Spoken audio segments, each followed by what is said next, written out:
Hello, hello, bienvenue sur le podcast Les choses de la vie. Les choses simples sont belles, partageons des ondes positives et profitons pleinement de chaque instant que nous offre la vie. J'espère que mon contenu te plaira et je te dis à très vite. À 20 ans, tu avais peut-être une image de toi à 35 ans, une carrière, une relation, un style de vie, un lieu. Et à 35 ans, tu regardes ta vie et ce n'est plus tout à fait ça. Parfois c'est mieux que prévu, parfois c'est différent et parfois ça fait mal. Faire le deuil de la personne qu'on croyait devenir, c'est un deuil dont on parle très peu.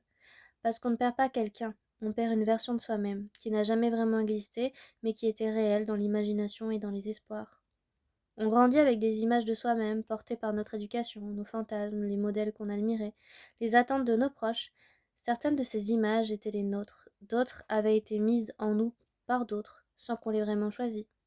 La carrière brillante, la famille parfaite, l'artiste accompli, le voyageur du monde, la personne mince et sportive à 40 ans, l'enfant qui rendait ses parents fiers d'une certaine façon. Ces images fonctionnent comme des boussoles pendant un temps, puis la vie prend des directions imprévues, et l'écart entre ce qu'on imaginait et ce que l'on devient est visible.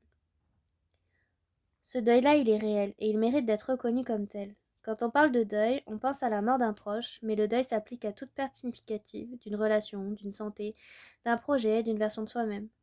Et les étapes du deuil, déni, colère, négociation, tristesse, acceptation, peuvent toutes apparaître dans ce contexte. La colère contre soi ou contre la vie, la tristesse pour ce qui n'a pas été, la négociation si j'avais fait différemment, et l'acceptation pas comme une résignation mais comme une ouverture de ce qui est. Minimiser ce deuil ne l'efface pas, c'est normal. La vie, c'est comme ça, t'as pas à te plaindre. Ces phrases ferment la porte à un processus nécessaire. Pour avancer, il faut d'abord pouvoir s'asseoir avec la perte.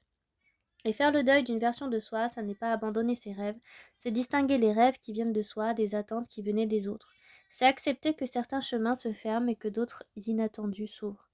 Certains de nos rêves passés n'étaient pas vraiment les nôtres. On les avait adoptés pour appartenir, pour plaire, pour correspondre à une image, et leur disparition, même si elle fait mal d'abord, peut être une libération.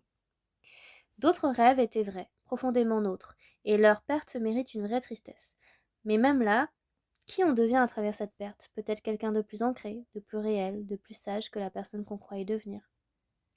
Le vrai travail, ça n'est pas de pleurer indéfiniment la version imaginaire, c'est de commencer à rencontrer la personne réelle, celle qu'on est vraiment, avec toutes ses cicatrices, ses détours, ses paradoxes. Qui es-tu, indépendamment de ce que tu croyais devoir être? Qu'est-ce que tu aimes vraiment, parce que tu aimais à 20 ans, mais maintenant? Quels sont tes désirs actuels? Ceux qui viennent du dedans, pas des images du passé. Ces questions ne se répondent pas en une soirée, elles se vivent, et parfois elles nécessitent un espace thérapeutique, créatif ou simplement contemplatif pour qu'on puisse vraiment les entendre. La personne que tu es devenue, imparfaite, différente de ce que tu imaginais, marquée par des choix et des circonstances que tu n'avais pas prévues, c'est une personne réelle. Et le réel a plus de valeur qu'imaginé.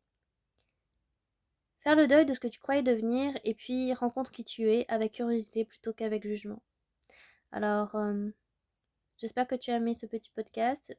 Je te dis à bientôt et en attendant, prends bien soin de toi.